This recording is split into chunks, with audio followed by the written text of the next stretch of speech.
है ना। पहले दिन की कथा में सुना था कि भगवान शंकर भगवान की कथा सुनाना प्रारंभ करते हैं तो अपने इष्ट को हृदय में धारण करते हैं, किसको? राम जी को। और जब राम जी अपने किसी कार्य को करने जा रहे हैं तो अपने इष्ट का पूजन कर रहे हैं। हम भी कोई शुभ काम करते हैं तो हम भी अपने इष्ट को पूछते हैं कि नहीं? राम जी भी, आज राम जी ने देखा कि इतना सुंदर स्थान है, समुद्र का पावन तट है, क्यों ना यहाँ पर भगवान शंकर की स्थापना की जाए, भगवान शंकर का पूजन किया जाए। और जब ये मन में विचार किया है तो भगवान ने क्या किया? सबसे अपने विचार को कहा कि हमें यहाँ पे भगवान शिव की स्थापना करना है। तो कहते हैं कि हनुमान जी महाराज काशी गए हैं शिवलिंग लेने के लिए और आचार्य के रूप में स्वयं रावण को बुलाया गया, क्योंकि रावण परम विद्वान था, भगवान शिव का परम भक्त था रावण। रावण जैसा कोई विद्वान नहीं, शिव जी का भक्त नहीं। तो कहते हैं कि आचार्य पद के लिए रावण को ही बुलाया गया। और सत्यजन तो यहाँ तक कहते हैं कि रावण मैया जानकी को लेकर के भी आया था ताकि राम जी सपत्नी पूजन कर सके, अभिषेक कर सके। कह करके तो उस सुंदर स्थान पर रावण को आचार्य पद पर बुलाया गया। और रावण को पहली बार किसी ने आचार्य पद पर बुलाया है, इसलिए रावण ने मना भी नहीं किया।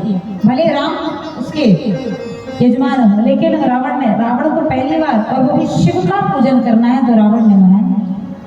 कहते हैं कि रावण ही आया है। रावण ने कहा कि शुभ मुहूर्त निकला जा रहा है, ये जो समय है, इस समय शिवलिंग स्थापना का बड़ा सुंदर मुहूर्त है। लेकिन हनुमान जी महाराज आए नहीं थे, लौटे नहीं थे, क्या किया जाए?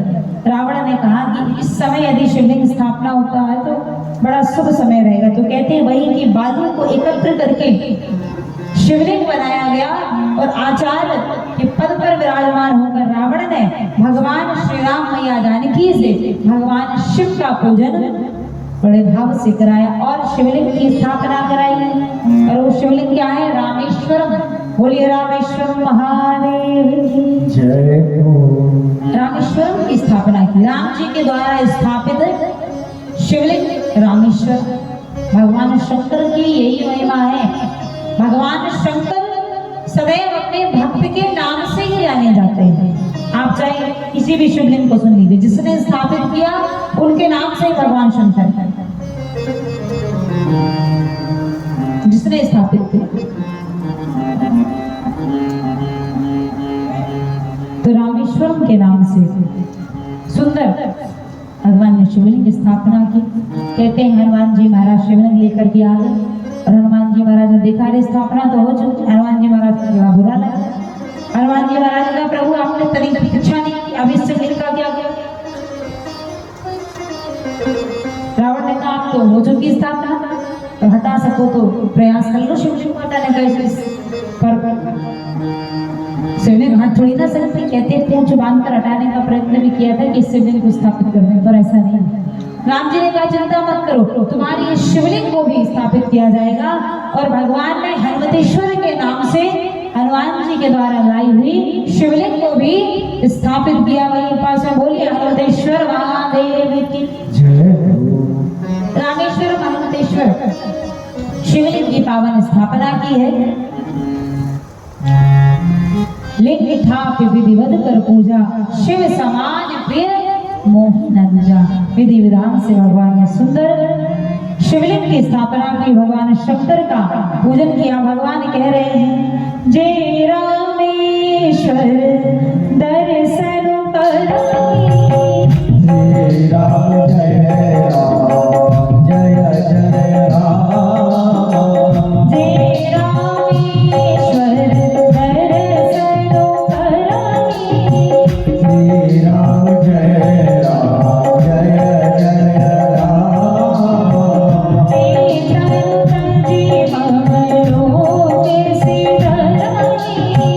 जी राम जय राम जय जय राम।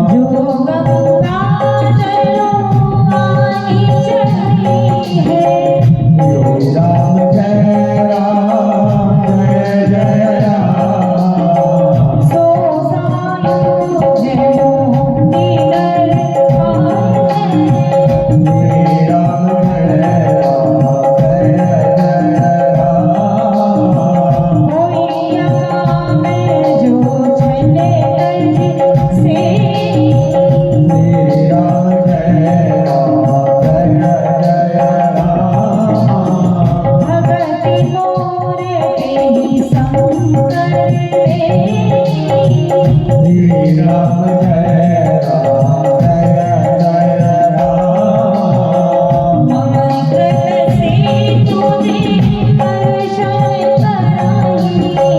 श्री राम जय राम जय जय राम। सो बिनु श्रवण भव सागर तराई। श्री राम जय राम जय जय राम। भगवान ने सुंदर रामेश्वरम अनंतेश्वर की स्थापना की। भगवान ने रामेश्वरम की महिमा को गान किया है। जे रामेश्वरम दर्शन करे ते तन गजमम लोक शुभरे। जो रामेश्वरम महादेव का दर्शन करता है और जब वो अपने शरीर को छोड़ता है तो भगवान कहते वो मेरे धाम को आता है।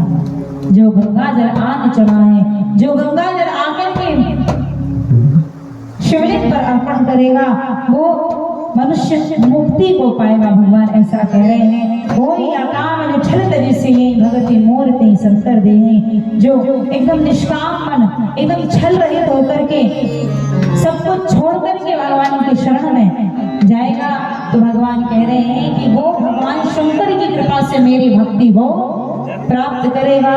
मम कृत सेतु जो दर्शन करें, जो इस सेतु का जो भगवान के द्वारा सेतु निर्माण होगा, इस सेतु निर्माण का जो दर्शन करेगा सो बिनु श्रम भवसागर करें। बिना श्रम के ही वो इस भवसागर से पार हो जाएगा। बोलिए श्री रामचंद्र भगवान